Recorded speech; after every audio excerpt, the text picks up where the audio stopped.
আইনের শাসন প্রতিষ্ঠিত হয়েছে আমার মনে হয়। এটা একটা চাঞ্চল্যকর হত্যাকাণ্ড, যাতে দুইজন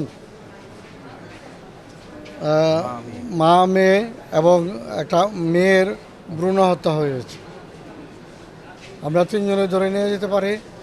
এই মামলায় তার মোটিভটা ছিল, সে প্রথমে দস্যুতা করতে যায় ঘরে, নানান আসবাবপত্র এগুলি নিয়ে বাইরের সময় হয়তো তাকে অবস্ট্রাকশন সৃষ্টি করছে।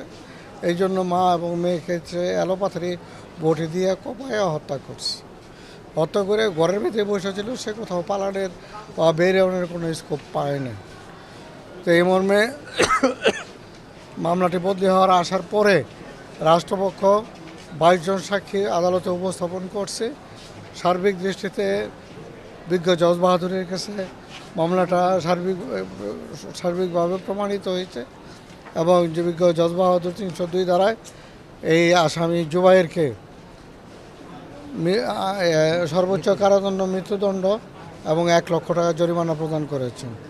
এই রায়ের দ্বারা রাষ্ট্রপক্ষ এবং বাদীপক্ষ যারা হেল্প করেছেন আমাকে, সবাই আমরা সন্তুষ্ট এবং আমরা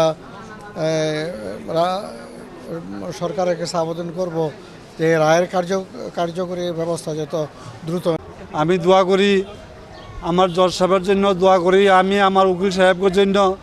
আর আমার লাস্ট একটা দাবি, মাননীয় আইন উপদেষ্টার, উনি যেমন রায়রা দ্রুত কার্যকর করানোর ব্যবস্থা করে দেয়। আমি গরিব মানুষ, আমার কিছুই নাই। আমি একমাত্র এই সংসারটা করছিলাম, এই সংসারটা আমার ধ্বংস করে দিচ্ছে। অর্থাৎ আপনাদের মাধ্যমে আমি উনির কাছে আবেদন জানাই, আসিফ নজরুল সাহেবের কাছে, যে উনি যেমন আমার রায়টা দ্রুত কার্যকর করে যেমন আমার আত্মার শান্তি যেমন দেয়, আমাকে বাঁচতে যেমন দেয়, আর কদিন বাঁচতে যেমন দেয়।